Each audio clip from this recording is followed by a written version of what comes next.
ஓம் சாய்ராம். என் அன்பு குழந்தையே, நாளை நீ எதிர்பார்க்கும் செய்தி ஒன்று உன் வீடு தேடி வரப்போகிறது என் செல்லமே. வா, வந்து சந்தோஷமாக கேட்டுவிட்டு தூங்கு என் செல்லமே. உன் நிம்மதியை கெடுக்கும் பிரச்சனைக்கு இன்று இரவோடு நான் முற்றுப்புள்ளி வைத்து விடுவேன் என் செல்லமே. சந்தோஷமாக இரு.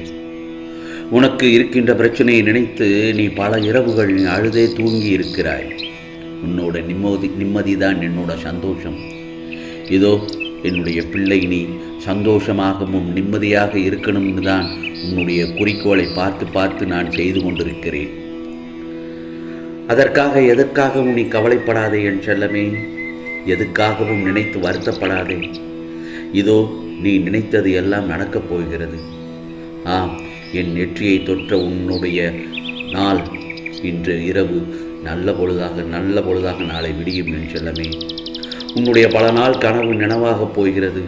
இது நாள் வரை எதை நினைத்து கவலைப்பட்டு கொண்டிருந்தாயோ அந்த பிரச்சனைக்கு இன்று இரவோடு முற்றுப்புள்ளி வைக்கப் போகிறேன்.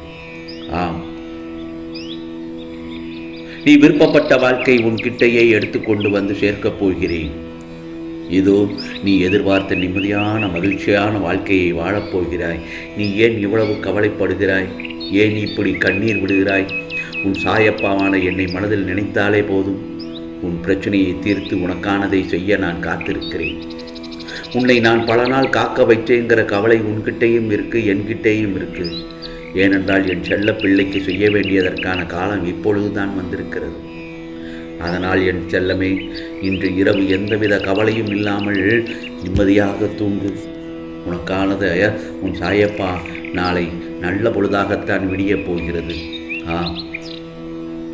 இதோ உன்னுடைய யுகம், உனக்கான பூமி, உனக்கான வாழ்க்கை எல்லாம் உன்னை சேரும் நாள் மிக விரைவில் வர இருக்கிறது என் செல்லமே.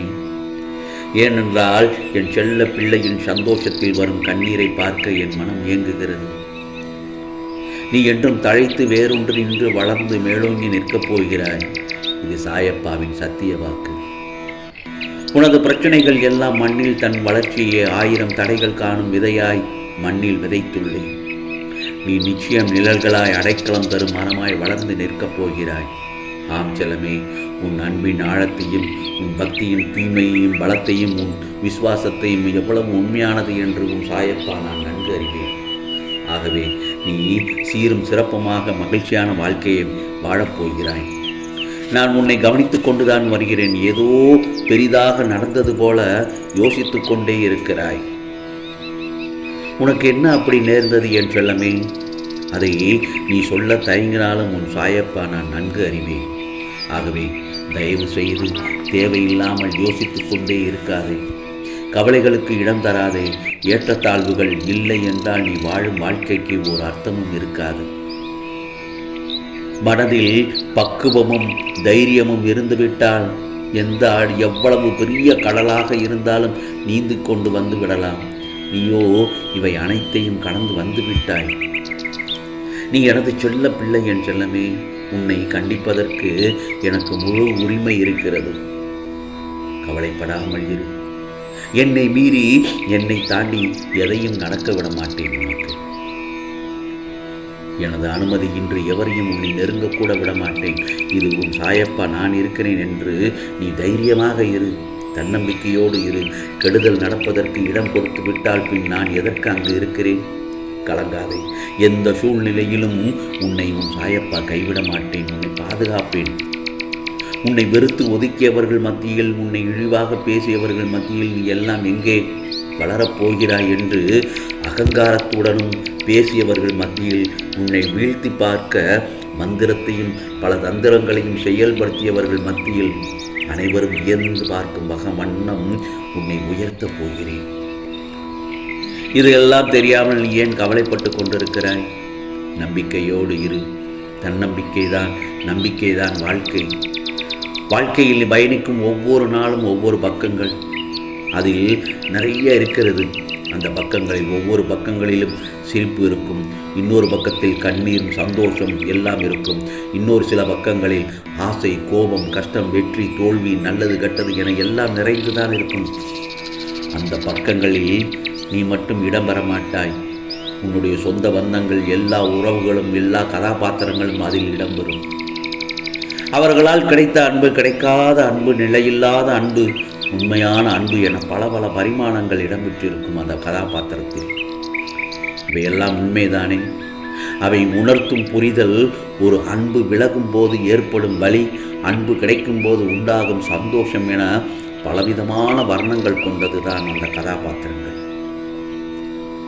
இவற்றையெல்லாம் அனுபவிக்க விருப்பமில்லை என்றாலோ அவை ஒன்றும் உன் கையில் இல்லையே. யார் உன் வாழ்க்கையில் அமைய வேண்டும் என்று தீர்மானிப்பதே உன் சாயப்பா நான் தானே. இதற்கு வேறு எதற்கும் நீ காரணமில்லை என்று புரிகிறதா? உறவுகள் என்றால் மனக்கசப்புகளும், சண்டைகளும், சச்சரவுகளும் வருவது இயல்புதான். ஆனால் அதற்காக என் வாழ்க்கையை நான் தனியாக வாழப்போகிறேன் என்று நீ சொல்வது அர்த்தமற்றது. முதலில் கூறியபடி உன் வாழ்க்கையில் என்ன நடந்தாலும் அதற்கு என் சம்மதம் வேண்டும். அதனால்தான் நான் தனித்து வாழப்போகிறேன் என்று புலம்பாதே. கைகளை சேர்த்து வைத்து அடித்தால்தான் கைத்தட்டின் ஓசை கிடைக்கும். ஒரு கை ஓசை என்றும் தனித்து வழங்காது. அதனால் தனித்து செயல்படு. ஆனால் தனித்து வாழ்வதற்கு யோசிக்காதே.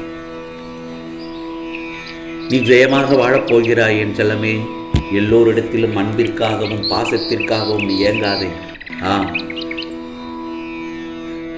இவ்வுலகில் சுயநலம் பிடித்தவர்கள் தான் பலர் இருப்பார்கள். அதனால் யாரையும் எதிர்பார்த்து எதையும் செய்ய வேண்டாம். அவர்கள் உன் அன்பை தவறாக பயன்படுத்திக் கொள்வார்கள். அதற்கான கர்ம பலன்களை நிச்சயம் அவர்கள் அனுபவிப்பார்கள். ஆம் செல்லமே, உனக்கு நான் தன்னம்பிக்கையை ஊட்டித்தான் உன்னை வளர்த்திருக்கிறேன். நீ தன்னம்பிக்கையோடு தான் இருக்க வேண்டும். கடந்து போன கஷ்டத்தை நினைத்து புலம்புவதாலும், தொலைந்து போன பொருளை என்ன நீ வருந்துவதாலும் நீ பெற்றது ஒன்றுமே இல்லையே. இது அர்த்தமற்ற புலம்பு. அதன் மூலம் நீ உன் மன நிம்மதியை தான் இழக்கப் போகிறாய். எனவே புலம்புவதை நிறுத்திவிட்டு எனக்கு வழிகாட்டுங்கள் என விழிப்புடனும் தன்னம்பிக்கையுடனும் என்னிடம் வா என் செல்லமே. என் ஆசீர்வாதத்தால் நீ நினைத்தது, இழந்தது எல்லாம் கிடைத்தது. அதனால் எதை பற்றியும் கவலைப்படாதே. பல லட்சங்களான என் பணத்தை இழந்து விட்டேன். என் வீடு வாசல் இழந்து விட்டேன். நிலம் தோட்டம் இழந்து விட்டேன். என் வாழ்க்கை துணை என்னை ஒதுக்கியதால் அதையும் இழந்து விட்டேன் என்று உன் மனதுக்குள் அழுகிறாய். ஆனால் உன் சாயப்பாவின் அன்பை நீ இழக்கவில்லை என் செல்லமே. உன் சாயப்பா உன்னிடம் காட்டும் பரிவையும், அதாவது அன்பையும் நீ இழக்கவில்லை என்றும். ஆனால் நீ மட்டும் உன் சாயப்பாவிடம் வைத்திருந்த நம்பிக்கையை சற்று இழந்து விட்டாய். அதனால்தான் நான் எல்லாமே இழந்து விட்டேன் என்று இப்படி புலம்புகிறாய். நீ என்ன கொண்டு வந்தாய் அது உன்னுடனே இருப்பதற்கு உன் கர்மவினை காரணமாகத்தான் இதெல்லாம் நடக்கிறது. அதையெல்லாம் மீட்டுத்தர உன் சாயப்பா உன்னிடம் நான் இருக்கிறேன். உன்னை விட்டு பிரிந்தவர்களை உன்னுடன் சேர்ப்பதற்காக நான் காத்திருக்கிறேன். உன் காத்திருப்புக்கு பலன் கிடைத்து விட்டது. பல சூழ்நிலைகளால் இழந்ததை கிடைக்கப் பெறும்போது உன் மனம் சந்தோஷப்படும். அதை நன்கு அறிவேன். உன் வாழ்க்கை மாறப்போகிறது. கவலைப்படாதே. மகிழ்ச்சி பெருகப் போகிறது. ஆம் செல்லமே, ஆம். நிம்மதியாக தூங்கு. கடந்து போன காலத்தினை பற்றி கவலைப்படாதே. உன் லட்சியத்தை அடைய எத்தனை தடவை நீ தோற்றாலும், தடைகள் வந்தாலும், இழிவாக யார் பேசினாலும் தளர்ந்து போகாதே. அனைத்தும் நன்மைக்கே என்று இரு. வெற்றி உனக்காக காத்திருக்கிறது. உனது எண்ணங்கள் நிறைவேறும். எதை இழந்தாயோ அது எல்லாம் உனக்கு கிடைக்கப் போகிறது. இது தெரியாமல் கவலைப்பட்டு கொண்டிருக்கிறாய். நம்பிக்கையோடு இரு என் செல்லமே. உனக்கான காலத்தை நாளை நல்ல பொழுதாக உனக்கு விடியும். நல்லதே நடக்கும், நல்லதே நடக்கும். ஓம் சாய்ராம், ஓம் சாய்ராம். ராம்ஜி அருள் கிடைக்கட்டும்.